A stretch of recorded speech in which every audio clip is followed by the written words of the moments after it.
Hey everyone, welcome to the Findex YouTube channel. Today I'm Dan Tester, Senior Advisor here at Findex, and I'm joined with Sasha, a advisor here at Findex as well. We're going to jump in and look at a bit of a reaction series here. We've got our team who have gone out to the streets to, I guess, talk to people about retirement, what their views are, how they feel about their current plans tracking towards retirement, or if they are retired, or are they ever going to get there, and what that all going to look like.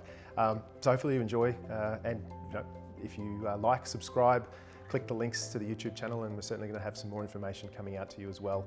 There's also a retirement series specific to, I guess, what we call the retirement sandwich. There's a link to that too, and some reading for you there as well. Hope you enjoy.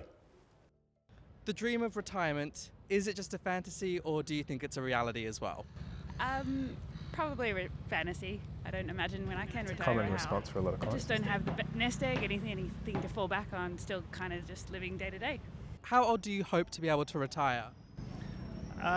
60, 65, I guess. I'd like to retire at like 65, but I don't think I will be. You know what's funny? Everyone says 65. And like so many clients to me have this dream of 65, and it's like, why 65? Yeah. What's the number? Is that, I don't know, do you experience that too? Yeah, and it's funny also, I do, but then when they get to 65, they don't even want to retire. You know, some people actually end up working till longer, so It's so funny because even just reading, some of the material out there, the report that we've just recently done too, like so many people want to retire sooner, or they want this lifestyle sooner. They want passive income. They want to retire as soon as they can, or at least have something meaningful to be doing that's maybe not work. It could be giving back or doing something else. So 65 is an interesting number. It's funny. I mean, that's when people can access superannuation. I'm 34 now, so 35 would be pretty great. But That's my guy. I know it's probably early, but like 55, 60. I reckon 60 would be nice, so I'm still young enough to do stuff. Is that dream retirement something that you see happening currently? And why or why not? Absolutely not, no. Because I'm so, young, I'm 34, so it's too far away for me to really think about. But even that there, like so many people want to set themselves up for retirement, and now's the perfect time for our guy here who looks like he's wearing a Liverpool top. He'd be celebrating after the win. That's the time now to start thinking about, what does my retirement actually look like? How am I going to get there? What things could I be doing now?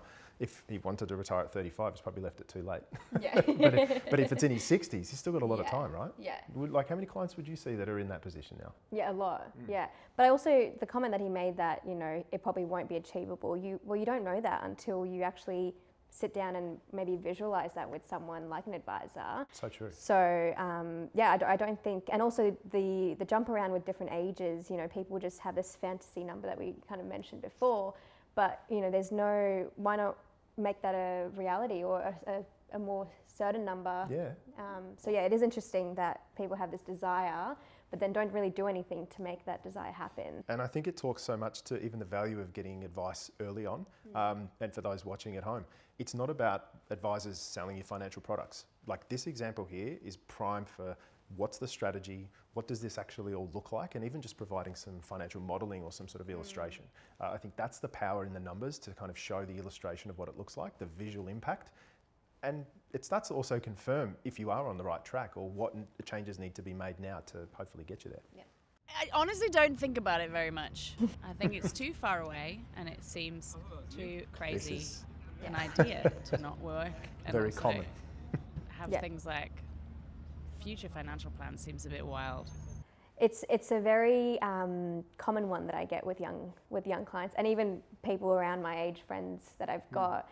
It might seem very far in the future, but the little 2 centers that you can do now to make that a reality in 40 years time or 30 years time is a huge thing to be aware of. Yeah, and 100%. I think it's so far in the future, but why not make it a better thing now and take those steps? It's all about the earlier. little habits, right? Yeah. Like if we can start putting away, rather than all of a sudden I've got this huge goal to start siphoning all of my money into the investment markets. Yep. Start with 1%. Yep. Start with a small contribution, Yep. $50 a week, $50 a month. Yep. Start to build the habit and build it from there. Yep. I think anything outside of not doing something, which is obviously a decision as well, I guess is important to start planning for what that looks like. But I guess what I'm hearing so far is a lot of people are either putting it and kicking the can really far down the road. And just to our lady before, it seems as though she's not really interested in planning for it, doesn't know what that prepares. Hopefully there's not many other people in that camp. 86% of people want to retire before 70. How do you feel about that? Depends what you think retirement is, I guess.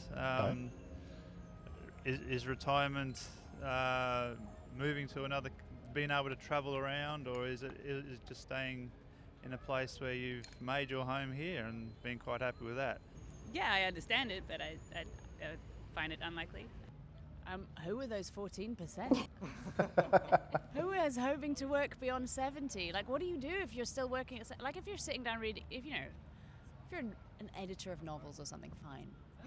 If you do anything that involves standing up at any point in your day, Fair enough. God, come on. I love her attitude. It's fantastic. But she's not going to have a retirement plan because, unfortunately, she's like, I don't know what it's like. But I think to that point, 14% of people still wanting to be or thinking about working in their 70s. But if I look at some of the key themes and even the conversations with clients, a lot of them want to travel extensively and do something outside of Australia. To the earlier gentleman's point. Second component to that is most people want a passive income. They don't want to work for a dollar. They'd like to have their investments generate income for them. That doesn't necessarily have to just be superannuation. And a lot of these conversations can already be happening with clients, prospective clients. If you're already out there thinking about it, now's the perfect time to touch base and we can certainly have that conversation. But it's really making sure that we have some plans in place to start that process, because a passive income is achievable with other investments. It doesn't have to just be waiting to 65 when you can access superannuation. And a lot of people are thinking about making big moves, whether they be downsizing homes, moving to the area that they love, beach, countryside, overseas. Would you agree? I agree. And also it goes back to that gentleman who was on camera before, but it's all about what retirement looks like to you as an individual. You know, there's a lot of noise about what retirement is or what the perfect age of retirement is, but it really depends on what are your goals in retirement. You know, it could look, 100%. Do you want to travel, like he said, or do you want to take care of your parents or your children? What are those goals? And I think that's the importance of financial advice, is we are very goals based. You know, that's how we run our meetings and our advice, and it might look very different to the person next door. So we're huge on what is your goal in retirement, and let's make that happen. 100%. I'm a musician, and I spend my life making and composing music. So I figure there is no such thing as retirement. Like your life as a musician only gets longer and richer.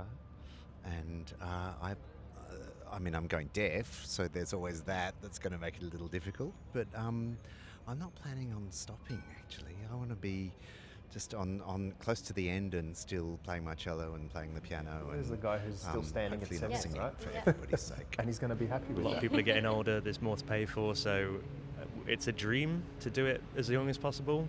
Whether that's realistic, we'll have to see. Wow. And that's the reality that so many people face, right? Like, I think the sooner you start, the sooner it becomes a reality based on, okay, what have we got to work with to start off with? What are the financial foundations? And that's probably the first step. A lot of people just are happy to look at the numbers and sort of kick the can down the road and worry about it when it comes to. But good planning, even just starting to think about it and assessing what it could look like, there's a lot of free tools out there. There's a lot of good quality advisors out there that help. It's certainly something that we can start the conversation when you're ready. Well, if you liked what you saw today, please like, subscribe, and don't forget to check out the Retirement Sandwich report.